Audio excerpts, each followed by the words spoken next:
My name is David. I'm 27 years old. And last week my own brother destroyed the most valuable thing I owned because he wanted to go on a date. Before I tell you how his moment of rage ended up costing my parents their entire life savings and left them with absolutely nothing, let me know where you guys are watching from in the comments. I read every single one. I want to paint a picture for you. Imagine a house where the walls are thin, the carpet is stained with 20 years of boot mud, and the air always smells like a mixture of frying grease and stale beer. That was my home in Ohio. It was a house built on hard labor, I'll give it that. My father, Frank, worked 40 years at the local packaging plant. My brother, Mark, who is 3 years older than me, followed right in his footsteps. They were big men. Broad shoulders, calloused hands, the kind of guys who could open a beer bottle with their teeth and thought reading a book was something you only did if the TV was broken. Then there was me. I was the mistake. I was the runt of the litter. While Mark was out playing varsity football and getting into fights behind the bleachers, I was inside taking apart toasters to see how they worked. My dad used to look at me with this specific kind of confusion, like he couldn't figure out how his DNA had produced someone who preferred calculus to carburetors. For the last 4 years, I have been a ghost in that house. I was a PhD candidate in chemical engineering. Now, I know what some of you are thinking. Oh, a college boy. But let me tell you, a PhD isn't like undergrad. It's not parties and skipping class. It is a grueling, soul-crushing marathon. I was working 18-hour days. My eyes were permanently bloodshot. I lived on caffeine pills and instant noodles because my stipend was barely enough to cover tuition and the rent my parents insisted I pay. That's right.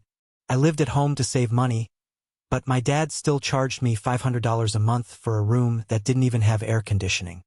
He called it preparing me for the real world. He said if I wasn't going to have a real job like him and Mark, I had to pay my way. To them, my research was a joke. They didn't understand it, so they mocked it. I was working on a government-funded project regarding polymer filtration systems. It sounds boring, but it's the kind of technology that changes how we purify water. It was serious work. It was dangerous work if you didn't calculate the pressure variables right. But to Mark, I was just playing video games. "Hey, Einstein," he'd say, kicking my door open while I was in the middle of a complex simulation. "Mom made meatloaf. Get your face out of the screen." I dealt with it. I swallowed the insults.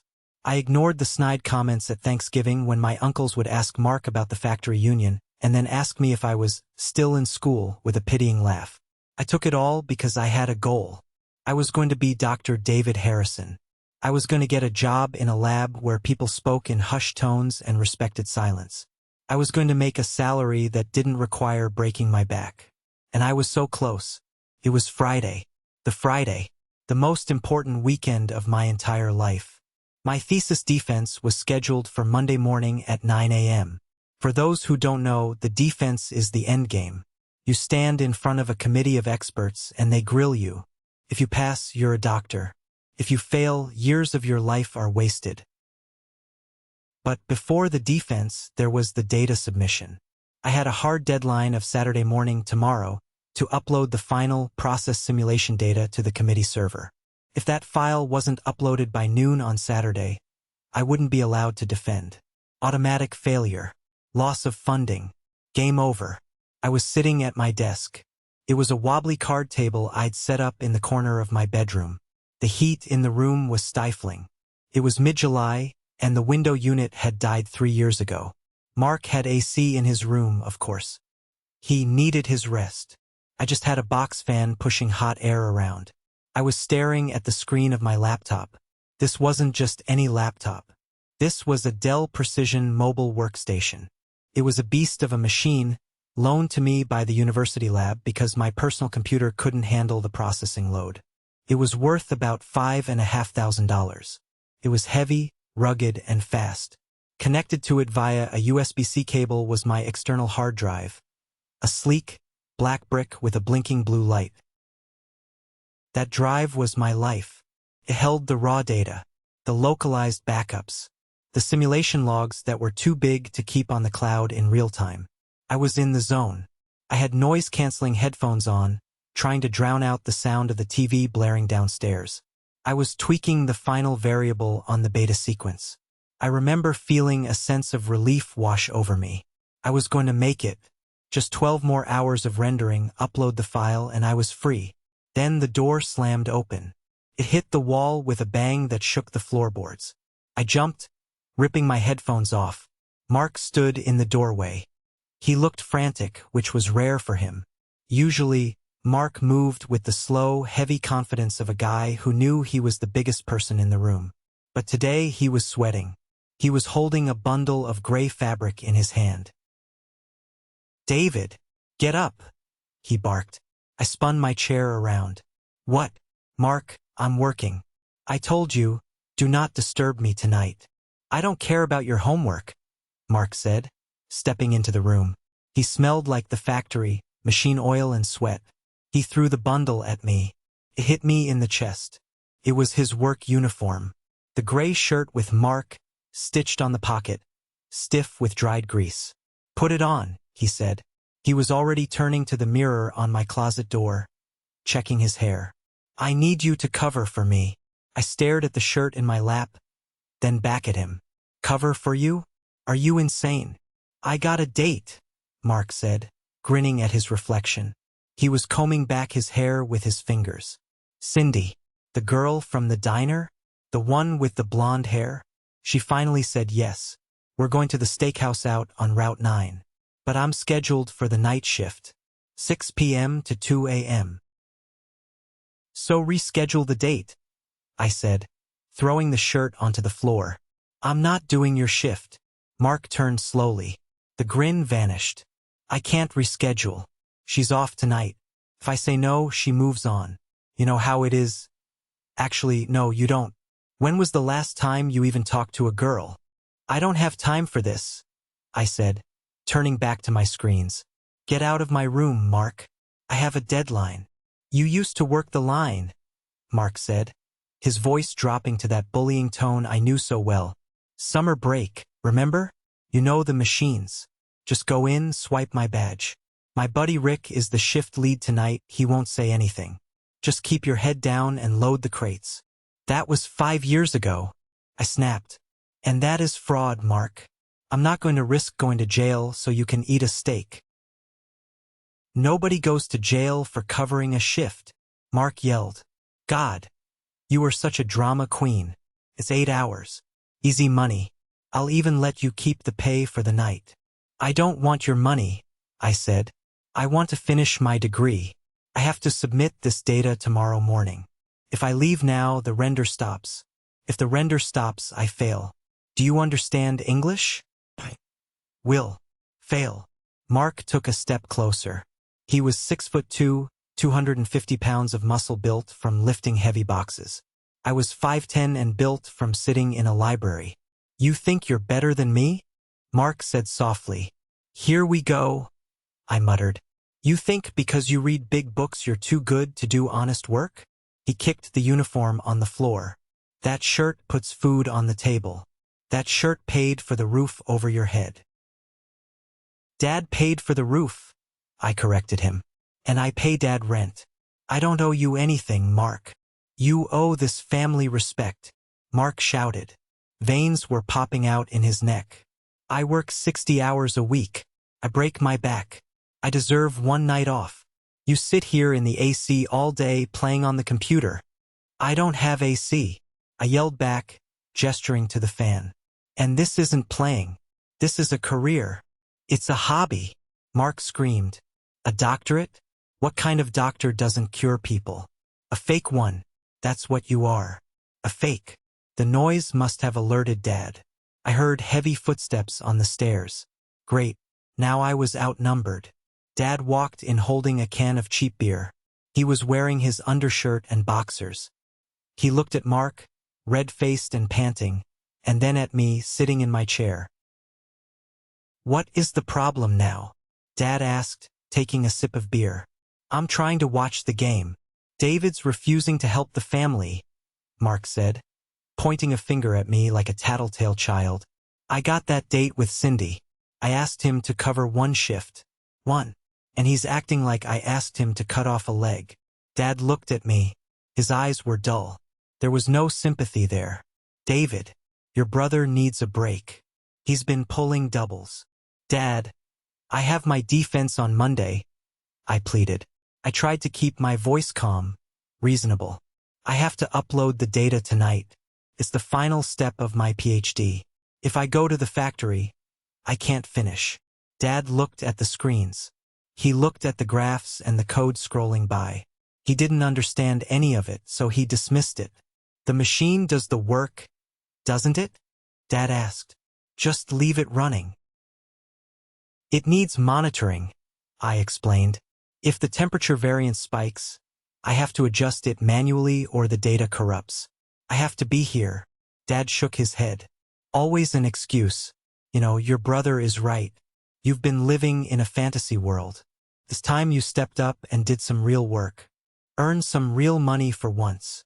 I have a stipend, I said through gritted teeth. Peanuts, Dad scoffed. Go do the shift, David. Stop being selfish. I'm not going, I said. I planted my feet. I am not going to the factory. Mark can call in sick, or he can miss his date. But I am not sacrificing my future for his Friday night. The room went silent. I had never defied a direct order from Dad before. Usually I folded. I just wanted peace. But this time the stakes were too high. This wasn't just about inconvenience. It was about my life. Mark looked at Dad. Dad shrugged, a small gesture that said handle it. Mark turned back to me. His face wasn't red anymore. It was pale with rage. He felt humiliated. His little nerd brother had said no. You're not going? Mark asked quietly. No, I said. You're too busy with your little toy? He gestured to the laptop. It's not a toy, I said. If you didn't have the toy, Mark said, a cruel smile spreading across his face, then you wouldn't be busy, right? My stomach dropped. I saw his eyes flick to the laptop. Mark, I said, holding up a hand. Don't. Problem solved, Mark said. He lunged. I want you to understand the physics of the moment. I'm a scientist, so I think in terms of force and reaction. But in that second, all my education vanished. It was just primal fear. Mark didn't aim for me. If he had hit me, I could have taken it. I've taken his punches before. A bruise heals. A broken nose sets. But he went for the one thing he knew would hurt me more than physical pain. He reached past my shoulder. His hand, thick and greasy, clamped onto the open lid of the Dell Precision workstation. No! I screamed. It was a guttural sound, ripped from my throat. I grabbed his forearm, trying to pull him back. It was like trying to move a hydraulic piston. He didn't even flinch. He just shoved me backward with his free hand. I flew back, my chair tipping over. I hit the floor hard, my head banging against the leg of the dresser. Stars exploded in my vision. Mark, stop. Please. I scrambled to my knees, dizzy and sick. Mark ripped the laptop off the desk. The sound of the cables tearing out was sickening. The USB-C connector snapped. The HDMI cable ripped out of the port, taking a piece of the motherboard with it. The power cord whipped through the air like an angry snake. The screen flickered wildly. Blue, green, then black, as the connection to the external drive was severed abruptly. Mark held the machine over his head. He looked like a caveman discovering fire and deciding to stomp it out. This is what's keeping you here? Mark yelled. This piece of junk? That's university property. I shrieked, scrambling to my feet. It's worth $5,000. Mark, put it down. $5,000? Dad scoffed from the doorway. For a computer? Don't lie to your brother, David. I'm not lying, I begged. It's a workstation. Please mark the data. Mark looked at me. He saw the genuine terror in my eyes. And he loved it. It made him feel powerful. It made him feel like the big man again. You need to learn, Mark said, his voice terrifyingly calm. Real life isn't on a screen. He threw it. He didn't just drop it. He spiked it. He put his full weight, all 250 pounds of factory-honed muscle, into slamming that machine onto the hardwood floor. Crack. The sound was like a gunshot. It was loud, sharp, and violent. Plastic shattered. Metal bent. I saw keys fly off the keyboard like teeth being knocked out. The chassis, made of magnesium alloy, buckled in the middle. The screen didn't just crack. It pulverized. The liquid crystal bled out instantly, turning the display into a jagged, black ink blot. I stood there, frozen. My breath caught in my chest. My ears were ringing. Mark stood over the wreckage, breathing heavy. "There," he said. "Now you're free." I stared at the pile of debris. Smoke, thin and acrid, started to rise from the battery casing. The smell of ozone and fried electronics filled the small room. "You!" I couldn't even form words. "You just..." But he wasn't done. Mark looked down at the desk. The laptop was gone, but the external hard drive was still there. The little black box. The blue light was blinking frantically, searching for a connection that no longer existed. "And this?" Mark said, reaching for it. "No!" I lunged at him. I actually tried to tackle him. Dad stepped in. He moved faster than I thought he could. He grabbed me by the back of my shirt and yanked me back. "Let him finish," Dad said. "You need to learn a lesson about priorities." "Dad, that's the backup!" I screamed, tears streaming down my face now. "That's 4 years of work. That's the only copy." "Dad, please." Mark picked up the drive. It was small in his massive hands. Portable Seagate drive. Fragile. He looked at me, held the drive up to his face, and smiled.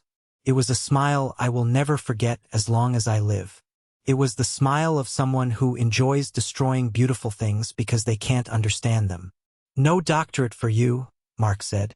He placed his thumbs in the middle of the drive. He started to bend it. "Mark, don't. I'll do the shift. I'll do anything," I begged. I sold my soul in that moment. "I'll pay you. Just put it down." "Too late," Mark whispered. Snap. It wasn't a loud sound. It was a dry, crisp snap. The plastic casing gave way. Inside, the glass platters, the discs that held the molecular secrets of a new polymer, the result of thousands of hours of coding, shattered. I heard the grinding noise of the shards sliding against each other. Mark pulled his hands apart. The drive was in 2 pieces, connected only by a thin ribbon cable. He twisted it, ripping the cable. He tossed the 2 halves onto the corpse of the laptop. "Oops," Mark said. "Butterfingers." My heart stopped. I mean, literally, for a second, I think my heart stopped beating. I looked at the pile on the floor.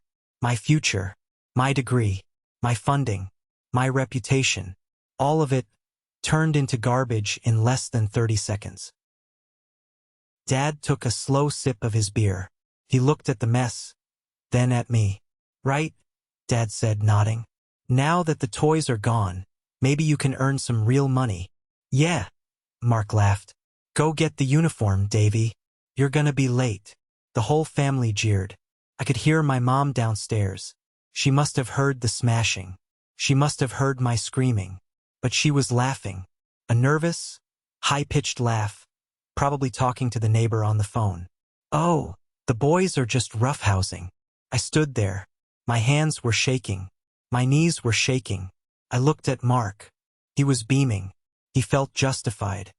He felt like he had done me a favor by destroying my distractions. "Well," Mark said, "what are you waiting for? Get dressed." Something broke inside me then. But it wasn't my spirit. It was the chain that had tethered me to these people for 27 years. The guilt, the obligation, the desperate need for their approval. It all snapped just like that hard drive. I looked at Mark. I looked at his sweaty face, his cruel eyes. I looked at Dad, bloated and indifferent. I didn't scream anymore. I didn't cry anymore. The silence in the room became heavy. They were waiting for me to explode. They were waiting for the tantrum so they could call me a baby.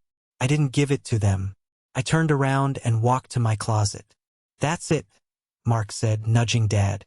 "See? He knows who's boss." I reached into the closet. I didn't grab the uniform. I grabbed my old JanSport backpack. I walked over to the dresser. I opened the top drawer. I took out my wallet. I took out my passport. I took out the spare key to my rusty 2010 Honda Civic. "Hey," Dad said, frowning. "What are you doing? The uniform is on the floor." I ignored him. I walked over to the pile of electronic debris. I knelt down. "Leave it," Mark said. "Trash goes out on Tuesday." I picked up the twisted metal of the laptop. It was sharp. It cut my finger. I didn't care. I put it in the backpack. I picked up the two halves of the hard drive. I put them in the side pocket. I picked up every loose key, every shard of plastic I could find. "I'm talking to you, boy," Dad shouted. His voice had that warning growl that used to make me wet the bed when I was 6. I stood up. I zipped the bag. I looked at them. Really looked at them. "You're not going to the factory?" Mark asked, confused. I walked past him. I didn't shoulder check him. I just walked around him like he was a piece of furniture. "David," Dad yelled. "You walk out that door. Don't you bother coming back for dinner." I walked out of the room. I walked down the hallway where the family photos hung. Photos of Mark holding trophies, and me standing in the background. "You hear me?" Dad roared from the top of the stairs. "You turn your back on this family, you're cut off. No inheritance. Nothing. Inheritance." The word almost made me laugh. The only inheritance I was going to get from them was high blood pressure and trauma. "He's running away," Mark yelled, laughing again. "Run, Forrest, run. Go cry to your books." I walked out the front door. The evening air was hot and humid, but it tasted sweet. Tasted like oxygen. I got into my car. My hands were trembling so hard I dropped the keys twice. I took a deep breath. I started the engine. Sputtered, then caught. Mark came out onto the porch, beer in hand now. "Don't come back until you're ready to apologize," he screamed. I put the car in reverse. I backed out of the driveway. I didn't look at the house. I watched the road. I drove. I drove past the factory where the smokestacks were belching gray clouds into the twilight. I drove past the high school where Mark was a hero and I was a target. I didn't go to a friend's house. I didn't go to a bar. I drove straight to the 4th Precinct police station. The drive to the police station took 20 minutes. For the first 10 minutes, I was in shock. My brain was trying to process the visual of the laptop snapping. Kept replaying on a loop. Snap, crack, snap, crack. But for the last 10 minutes, the shock turned into something else. Turned into a cold, hard calculation. I began to think like an engineer again. Problem: destruction of property. Variable 1, value of hardware, $5,500. Variable 2, value of data, incalculable/government grant. Variable 3, intent, malicious. Solution: maximum legal penalty. I pulled into the police station parking lot. I turned off the car. I sat there in the silence. I looked at the backpack on the passenger seat. It looked like a body bag for my dreams. I pulled out my phone. My hands were steady now. I had 3 missed calls from home. I blocked the number. I dialed Professor Henderson. It was 7:45 p.m. on a Friday. He was probably having dinner with his wife. I hated to do this, but I had no choice. "Hello." His voice was warm, unsuspecting. "Professor Henderson," I said. My voice sounded flat, robot-like. "This is David Harrison." "David, I was just thinking about you. Are we on track for the noon upload tomorrow?" "There has been an incident," I said. "The workstation has been destroyed." Silence. Long, heavy silence. "Destroyed?" Henderson asked. "What do you mean? Did you drop it?" "No," I said. "It was intentionally destroyed. Smashed. My brother, he had a disagreement with me. He destroyed the laptop and he snapped the external backup drive in half." "My God," Henderson whispered. "David, are you okay? Were you hurt?" "I'm fine. Physically. The data," Henderson said, his voice tightening. The Beta 3 simulations. David, tell me. The local drives are gone, I said. Irretrievable. The platters are shattered. I heard Henderson inhale sharply. I could hear the panic setting in. That grant was his life's work too. David, tell me you have the cloud sync active. I closed my eyes. I flashed back to a month ago. I was setting up the workstation. The internet at my parents' house was slow, agonizingly slow. Dad refused to upgrade from the basic DSL package. Took hours to upload anything. I remembered being frustrated. I remembered almost turning off the autosync because it slowed down my rendering. Did I turn it off? David, Henderson prompted. I think so, I said. I set it to run at 3 a.m. every night. If it ran last night, then we only lost today's work. About 12 hours of data. You need to verify that, Henderson said. Immediately.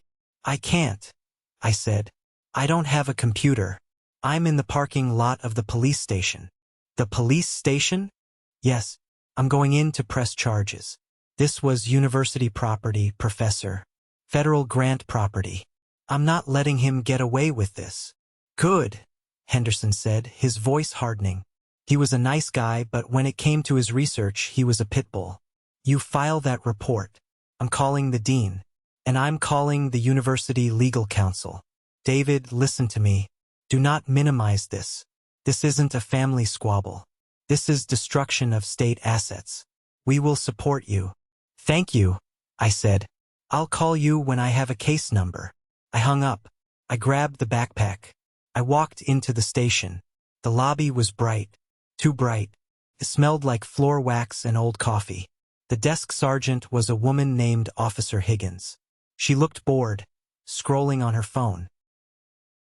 Can I help you? She asked without looking up. I want to report a felony, I said.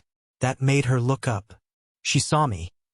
A guy in a t-shirt and jeans holding a backpack, looking like he just walked out of a war zone. What kind of felony, honey? Grand larceny, malicious destruction of property, and interference with a federal government project. She blinked. Okay, have a seat. I'll get a detective. I sat on a hard wooden bench. I watched the clock on the wall. Tick, tick, tick. Every second that passed was a second. Mark was probably laughing about what he did. 10 minutes later, Detective Miller came out. He was a guy in his 40s, rumpled suit, tie loosened. He looked tired. Mr. Harrison? He asked. Come on back. I followed him into an interrogation room. It wasn't like on TV. It was small, drab, and smelled like stale cigarettes. So, Miller said, sitting down and opening a notebook, Officer Higgins says you're talking about federal projects? That's a big word. It's accurate, I said. I unzipped the backpack. I appended it onto the metal table. The pieces clattered out. The bent chassis, the shattered screen, the keys, and finally the two halves of the hard drive. Miller looked at the mess. He whistled low. Damn, someone was angry. Who did this? My brother, Mark Harrison. Why? He wanted me to work his shift at the packaging plant so he could go on a date. I said no because I have a PhD defense on Monday. He didn't like no. Miller looked at me, assessing. Okay, domestic dispute. He broke your laptop. Not my laptop, I corrected him. State University's laptop. Value, $5,500. Miller stopped writing. He looked up. $5,000. Yes, it's a specialized workstation. And the hard drive. The data on it is part of an NSF grant. National Science Foundation. It represents about 3 years of labor and hundreds of thousands of dollars in funding. Miller leaned back. The boredom was gone from his face. And you say he did this on purpose? He looked me in the eye, I said, my voice trembling slightly. He said, no doctorate for you. And then he snapped the drive. He knew it was work. He knew it was valuable. I told him. I begged him. I told him it was the university's. He called it a toy and smashed it. Miller tapped his pen on the table. David, if we write this up the way you're saying, this is serious. Malicious destruction over $1,000 is a Class 4 felony in this state. Plus, the federal angle. If the university pushes it, your brother is looking at prison time. Real prison time. Not county jail. He looked at me intently. It's your brother. Are you sure you want to pull this trigger? Once we start this, you can't just say, never mind tomorrow. I thought about the uniform hitting my face. I thought about Dad saying earn real money. I thought about the years of being made to feel small. He's not my brother, I said. The words tasted like ash, but they were true. He's a criminal who destroyed my life because he was lazy. Write it up. I want to press full charges. Miller nodded. He respected that. Okay, let's get to work. We spent the next hour documenting everything. I gave him the serial numbers. I gave him the grant number stamped on the bottom of the casing. I gave him the address of the house. I gave him the name of the steakhouse where Mark was headed. He's probably there now, I said. Steakhouse on Route 9. He's with a girl named Cindy. We'll pick him up, Miller said. But first, I need to confirm the value with the university. Standard procedure. Call them, I said. They're expecting your call. Miller stepped out. I sat alone in the room with the broken pieces of my life. I touched the jagged edge of the hard drive. Snap. It was the sound of a bridge burning, and I was the one lighting the match. While I was sitting in the sterile safety of the police station, the wheels of justice began to turn. And let me tell you, when the state university gets involved, those wheels turn fast and they grind heavy.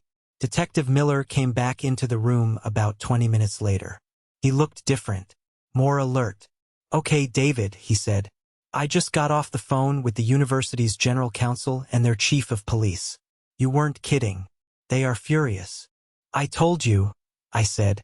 They are faxing over the affidavits of ownership and value right now. They want us to secure the suspect immediately. They're treating this as a major theft and destruction case. Miller clipped his radio onto his belt. We're going to get him.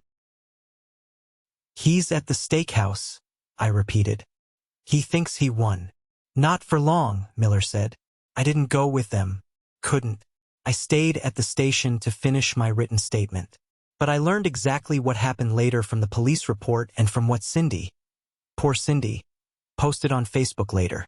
It was 9 p.m. The steakhouse was packed. It was the nice place in town, the place you went for anniversaries or paydays. Mark was sitting in a booth with Cindy. He was probably 3 beers deep.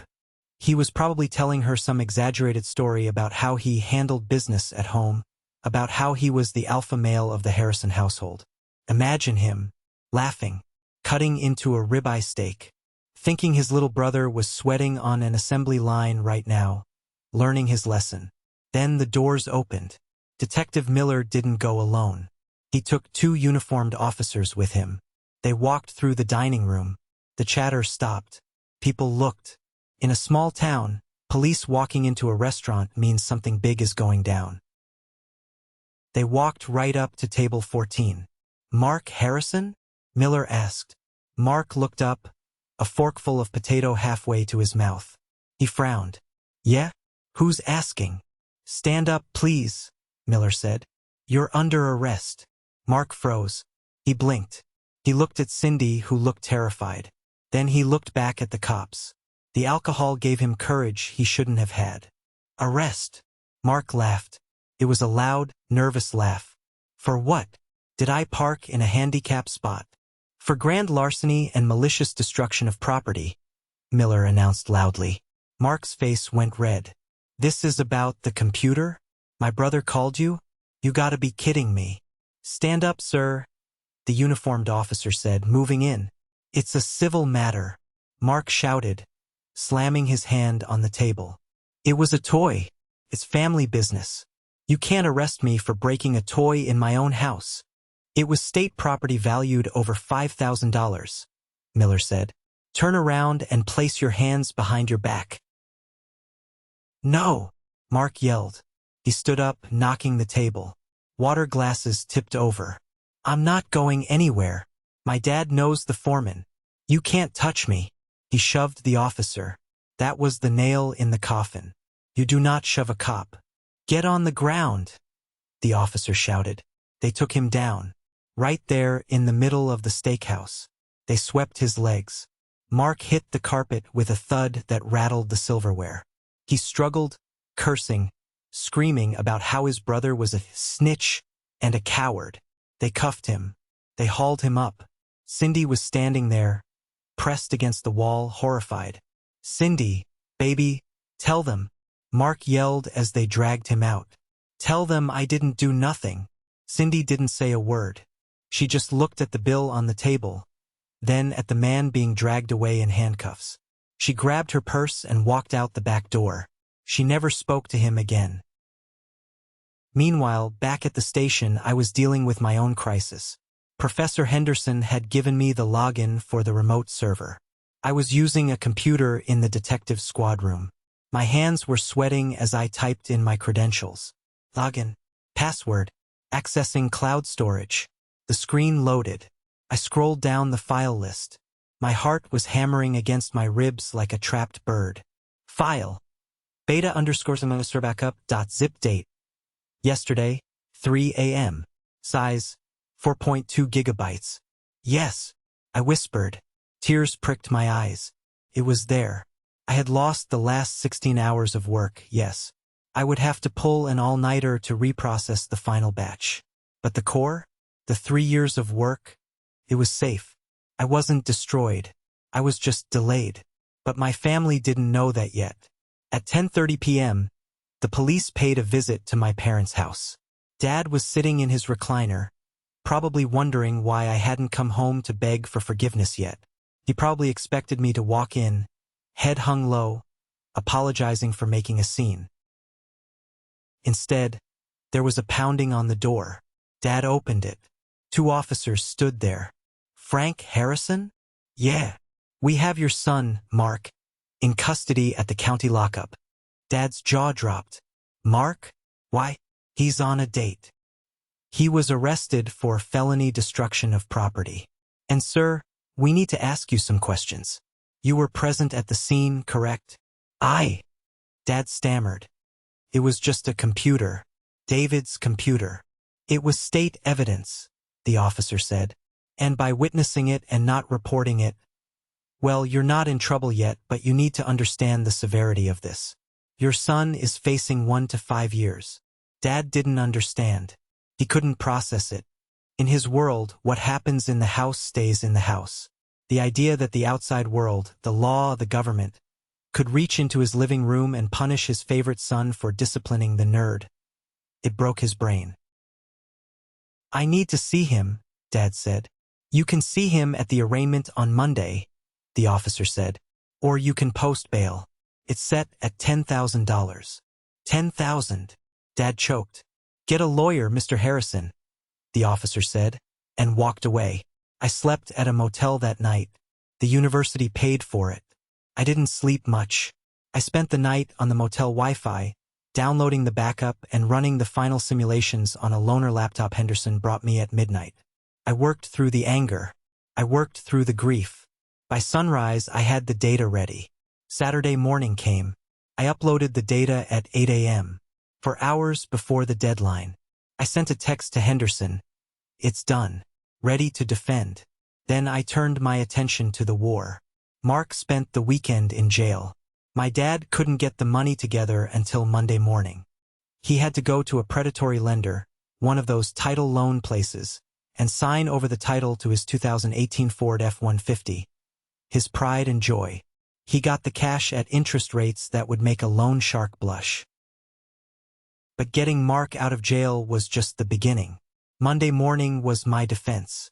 It was also Mark's arraignment. I put on a suit I bought at a thrift store. I shaved. I looked in the mirror. I looked tired, but I looked dangerous. I looked like a man who had survived a fire. I went to the university. I stood in front of the committee. I didn't think about Mark. I didn't think about Dad. I thought about polymers. I channeled all my rage, all my frustration, into my presentation. I spoke with a clarity and authority I didn't know I possessed. When I finished, there was silence. Then the department chair nodded. Impressive work, David. Especially considering the circumstances. They knew.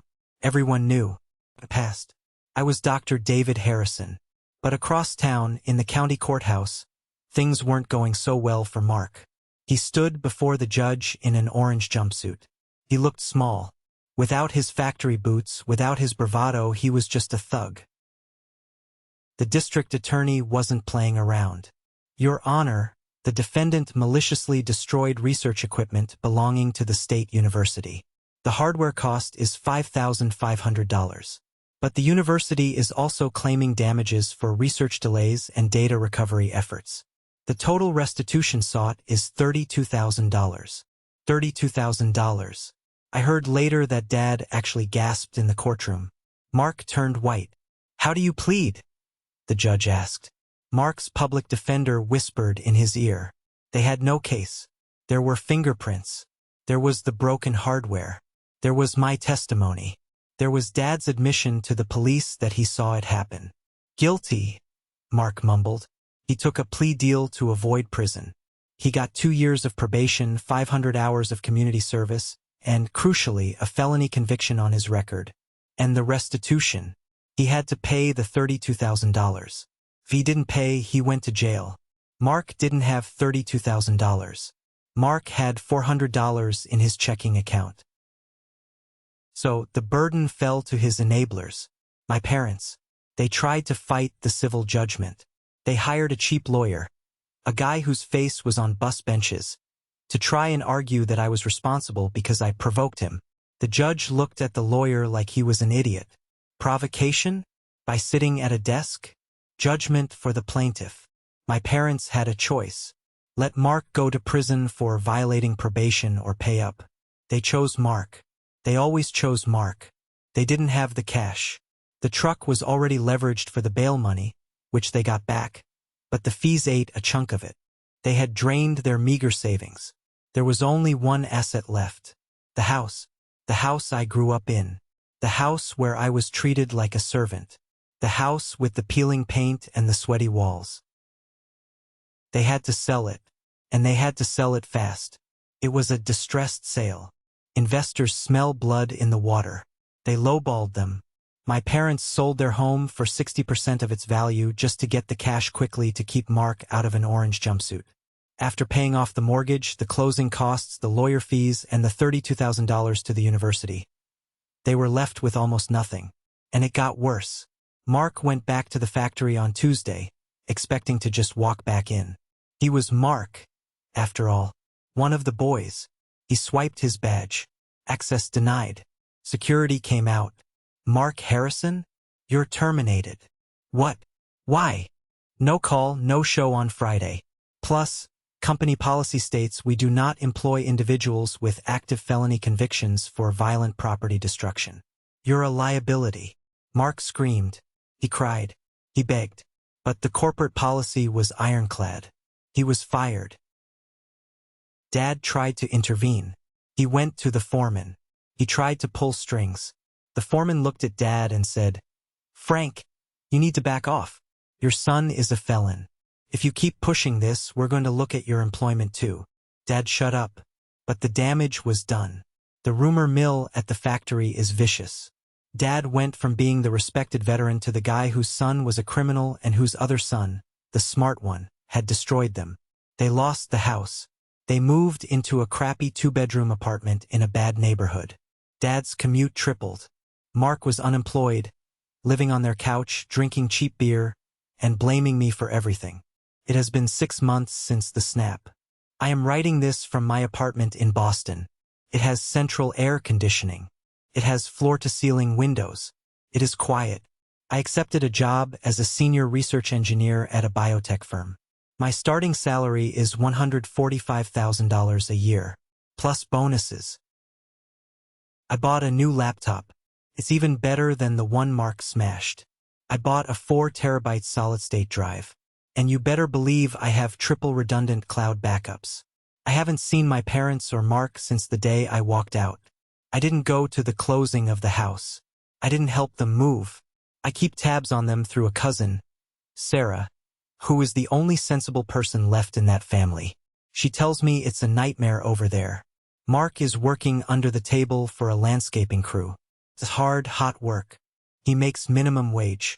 He can't get a real job because every time they run a background check, felony malicious destruction of property pops up. He's 30 years old, broke, single and bitter. Dad is miserable. He had to delay his retirement. He was planning to retire next year, but with the house gone and the savings drained to pay for Mark's mess, he has to keep working. He's 64, lifting boxes with a bad back and a son who leeches off him. Last week, my phone rang. Unknown number. Usually I ignore them, but I had a feeling. I answered. This is David. Davy. It was Mark. His voice was different. The boom was gone. The arrogance was gone. He sounded tired. He sounded like Dad. What do you want, Mark? I asked. I didn't feel anger anymore. Just pity. And distance. Look, man, Mark stammered. Things are really tight. The apartment rent went up. Dad's blood pressure meds are expensive. We were wondering. I asked. Yeah, me and Dad. Mom too. We were wondering if you could help out. Send a little something?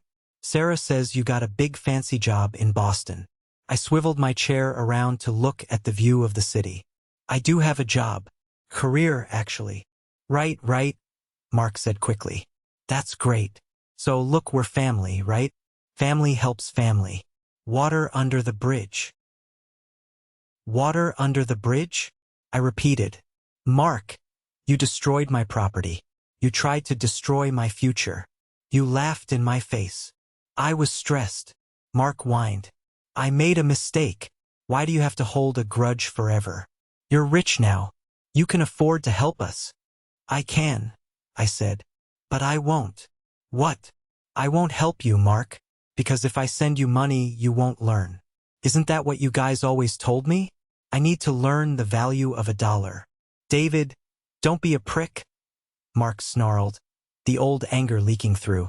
I have some advice for you, though, I said, since you need money. Yeah. I heard the factory is hiring janitors. Night shift. Is cleaning machines. Like you said, your job is cleaning machines.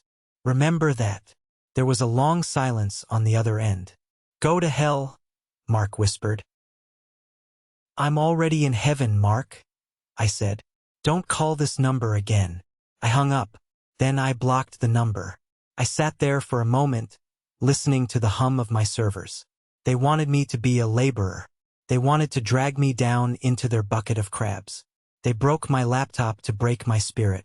But all they did was break the chains.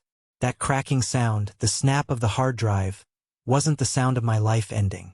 It was the sound of their bankruptcy beginning. I looked at my diploma on the wall. Dr. David Harrison. I earned it. And I earned my freedom. If you are watching this, and you are the black sheep, or the nerd, or the one they make fun of, listen to me. Don't let them break you. Back up your data. Pack your bag. And when the time comes, let them hear the snap. Because the best revenge isn't screaming. It's living a life they can't even imagine. When you cut a tumor out of your body, the hardest part isn't the surgery. It's the phantom pain. It's the moments when you wake up in the middle of the night and reach for a part of yourself that is no longer there. For the first 6 months after I left Ohio, I felt lighter, yes. I felt free. But I also felt a strange, hollow ache where my family used to be. I filled that void with work. I drowned it in success. My life in Boston was everything the dusty, grease-stained house in Ohio wasn't. I lived in a high-rise in the Seaport District. My apartment smelled like sea salt and expensive espresso, not stale beer and regret. I drove a brand-new Audi. I wore tailored suits that didn't itch. My colleagues at the biotech firm treated me with a reverence that bordered on intimidating. To them, I wasn't Mark's little brother or the nerd. I was Dr. Harrison, the lead engineer on the filtration project that was currently revolutionizing municipal water systems in 3 developing countries. But the past has a funny way of not staying buried. Claws at the dirt. It started with a letter. Not an email. Not a text. A thick, cream-colored envelope with gold calligraphy. It was waiting in my mailbox on a Tuesday evening in late October. I recognized the return address immediately. It wasn't my parents'. It was my cousin, Sarah. Sarah was the Switzerland of our family war. She was the daughter of my mom's sister, a sweet girl who worked as a librarian and had always slipped me extra dessert at Thanksgiving when Mark stole mine. She was the only one I had kept in contact with, mostly through brief, guarded text messages. I opened the envelope. An invitation. Sarah Miller and James Reynolds request the honor of your presence. She was getting married. The wedding was in 2 weeks. In Ohio. In the church where I was baptized. The reception was at the local banquet hall where my high school prom had been held. My first instinct was to throw it in the trash. Why would I go back? Why would I voluntarily walk back into the lion's den? I had blocked their numbers. I had erased them from my life. Going back there felt like putting my hand back on a hot stove just to see if it still burned. Then my phone buzzed. It was Sarah. I know you got it. Her text read, "Please, David. I know things are bad with Uncle Frank and Mark, but you're my favorite cousin. I want you there. I promise. I'll seat you at a table far away from them. Please." I stared at the phone. I looked out at the Boston harbor, the lights of the city reflecting on the black water. I realized something in that moment.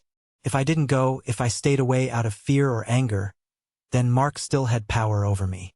If I hid in Boston, I was still the scared little brother running away with his backpack. To truly be free, I had to be able to stand in the same room with them and feel nothing. I texted back, "I'll be there." I didn't go alone. I brought Elena. Elena was a colleague at the firm, a brilliant neuroscientist with sharp wit and an intolerance for nonsense. We had been dating for 3 months. She knew the story, the abridged version of the laptop smashing. She knew my family was toxic, but she didn't know the visceral reality of it. "Are you sure about this?" Elena asked as we packed our bags. "You have that look in your eye, the one you get when the simulation isn't running right." "I need to do this," I said, folding a silk tie. "I need to show them that I didn't just survive. I thrived." We flew first class. We rented a luxury SUV at the airport. As we drove down the highway toward my hometown, the landscape shifted. The gleaming skyscrapers faded into strip malls, then into rusted factories and fields of brown corn. The physical sensation of returning was nauseating. Every landmark triggered a memory. There was the high school where Mark shoved me into a locker. There was the diner where Cindy had dumped him. There was the dealership where Dad bought the truck he eventually lost. We checked into the only decent hotel in the next town over. I wasn't about to stay within 10 miles of my parents' apartment. The wedding was on a Saturday afternoon. The air was crisp, smelling of burning leaves and approaching winter. I put on a charcoal gray suit that cost more than my dad used to make in 2 months. I put on my watch, a Tag Heuer I had bought with my signing bonus. It was armor. We pulled up to the church. The parking lot was full of rusted pickup trucks and sedans that had seen better days. My rental car, gleaming in the sun, looked like a spaceship that had landed in the wrong century. "Ready?" Elena squeezed my hand. "Let's do it," I said. Walking into that church was like walking into a time warp. The same peeling wallpaper. The same smell of old hymnals and floor wax. The pews were filling up. I saw faces I hadn't seen in years. Great aunts who pinched my cheeks. Uncles who used to call me Professor with a sneer. Heads turned. The whispering started immediately. "Is that David? Look at that suit. Who's the girl? I heard he's rich now. I heard he sued his own father." I kept my head high, walking down the aisle with Elena on my arm. We found our seats on the bride's side, near the front. And then I saw them. They were sitting on the groom's side, 3 rows back. My family. My dad looked 10 years older. His hair was completely white, thinning rapidly. He was wearing a suit that was clearly 20 years old, straining at the buttons around his stomach. He looked tired, his skin gray and pasty. The swagger was gone. My mom sat next to him. She looked smaller, shrunken. She was staring at her hands, twisting a tissue. She wore a dress I remembered her wearing to a funeral 5 years ago. And Mark sat on the end of the pew. He wasn't wearing a suit. He was wearing a button-down shirt that was too tight in the neck and a pair of khakis that were stained at the hem. He looked bloated. His face was puffy, his eyes red-rimmed. He had the look of a man who started drinking at noon. He was scowling at the back of a pew, his leg bouncing nervously. They hadn't seen me yet. The organ music started. The ceremony began. I tried to focus on Sarah, who looked beautiful and happy, but I could feel the presence of my family like a cold draft on the back of my neck. It wasn't until the ceremony ended and we were filing out of the church that the inevitable collision happened. The receiving line was forming outside on the steps.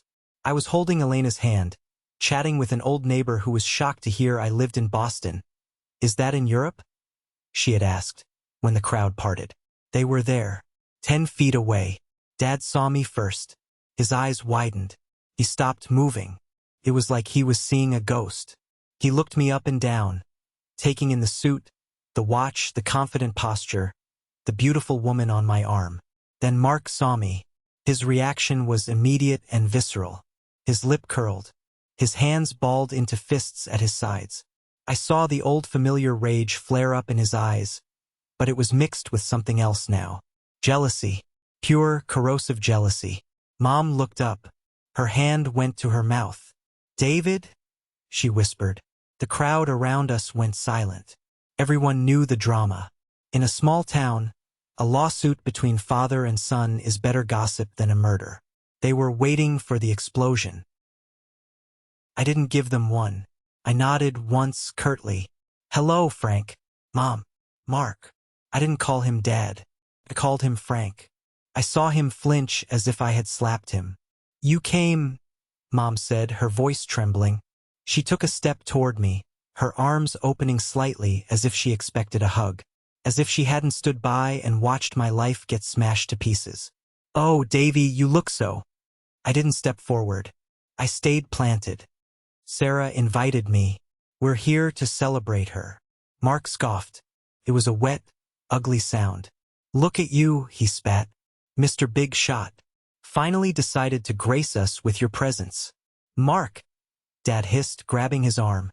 "Not here." "Why not?" Mark pulled his arm away. His voice was too loud. "He thinks he's better than us. Look at this fancy suit. How much did that cost, Davy?" "More than Dad's car."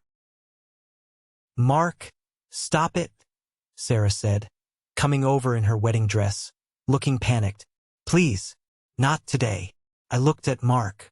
I looked him dead in the eye. "It's good to see you, Mark. I see the landscaping business is treating you well." I glanced pointedly at the dirt under his fingernails and the grass stain on his shoe. It was petty. It was cruel. And it felt fantastic. Mark turned a shade of purple I hadn't seen since the laptop incident. "You think you're funny? You think you're smart?" "I know I am," I said calmly. "I have a doctorate that proves it. Remember?" The reference hung in the air like smoke. "No doctorate for you." Dad stepped in, trying to regain some semblance of authority. He puffed out his chest, but it looked sad now, not intimidating. "David, we need to talk. There are matters to discuss." "There's nothing to discuss, Frank," I said.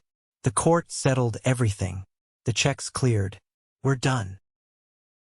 "We are family," Mom cried out, tears instantly springing to her eyes. "How can you be so cold? We lost the house, David. We lost everything." "You didn't lose it," I said, my voice ice cold. "You sold it to pay for the crime your son committed. That was a transaction, not a tragedy." "You could have stopped it," Mark yelled. "You could have dropped the charges. And you could have not smashed my laptop," I countered. "Choices have consequences, Mark. I suggest you learn to live with yours. I'm living with mine." I turned to Elena. "Let's go to the car." We walked away. I could feel their eyes boring into my back. I could hear Mark cursing under his breath and Dad hushing him. I could hear the whispers of the townspeople exploding into a dull roar. That was intense, Elena whispered as we got into the safety of the rental SUV. That was the appetizer, I said, gripping the steering wheel. The reception is going to be the main course. I knew they wouldn't let it go.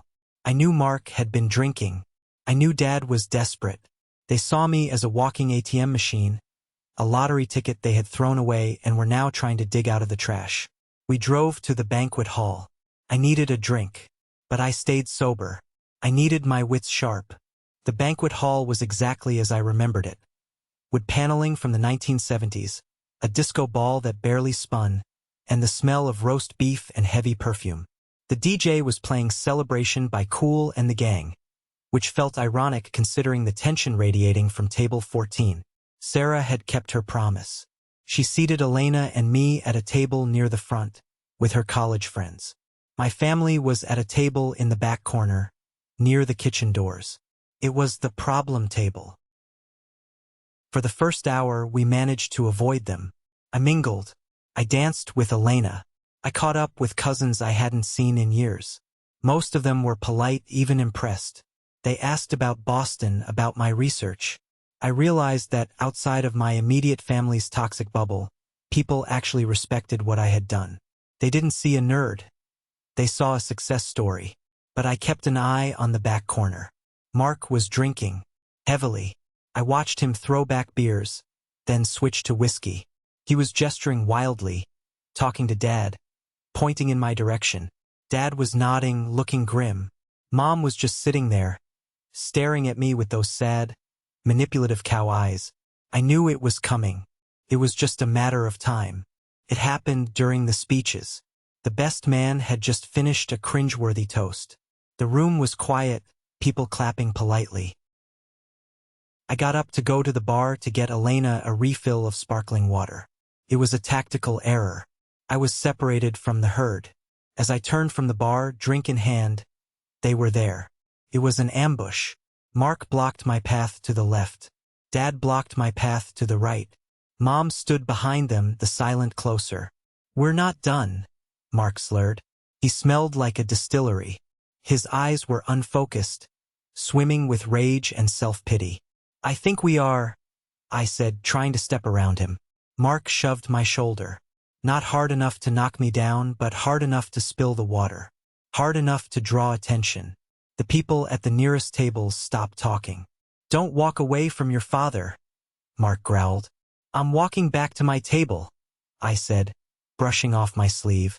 "If you touch me again, Mark, I will have security remove you. And given your record, that's a violation of probation. Do you want to go back to jail tonight?" Mark flinched. The threat of jail was the only thing that penetrated the alcohol fog. He took a half step back. Dad stepped forward. He tried a different tactic. The reasonable patriarch. "David," Dad said, his voice lowering to a raspy rumble. "Look, this has gone on long enough. You made your point. You got your pound of flesh. We're living in a rat hole apartment. Your mother cries every night. Are you happy?" "Happiness has nothing to do with it," I said. "I wanted justice. I got it. Justice." Dad spat the word. "You destroyed your brother's life over a computer. You ruined my retirement. That's not justice, that's vengeance. He destroyed my property." I raised my voice slightly. The room was getting quieter. The DJ had faded the music out, sensing the mood.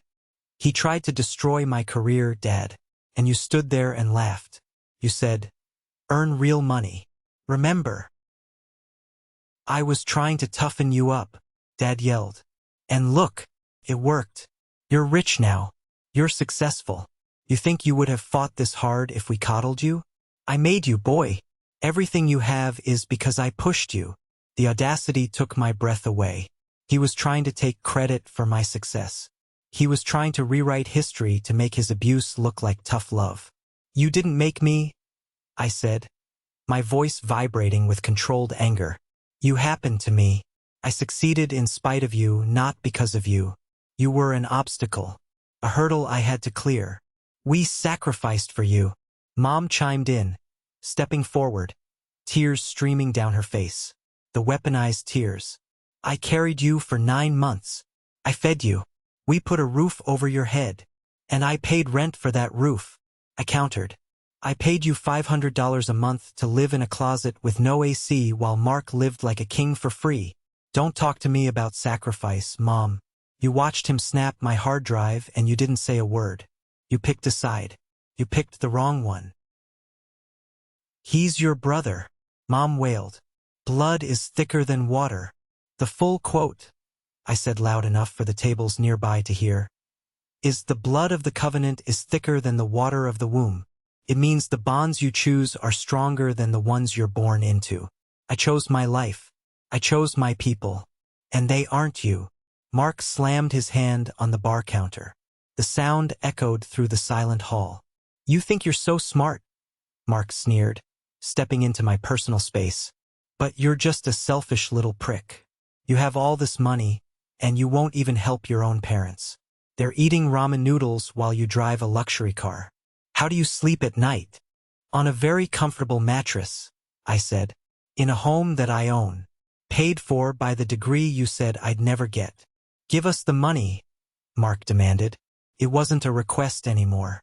It was a robbery. You owe us. The house was worth $200,000. You owe us that money. I don't owe you a dime, I said. We'll sue you, Dad threatened. We'll sue you for support. Grandparent rights. Something. You have no grandchildren, I reminded him. And you never will from me. And good luck finding a lawyer who will take a case against a man with a team of corporate attorneys on retainer. You're broke, Frank. You have no leverage. You have no power. Mark looked like he was about to swing.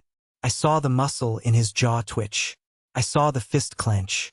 Do it, I whispered. Hit me, please. There are 200 witnesses here. There are cameras. Go ahead, Mark.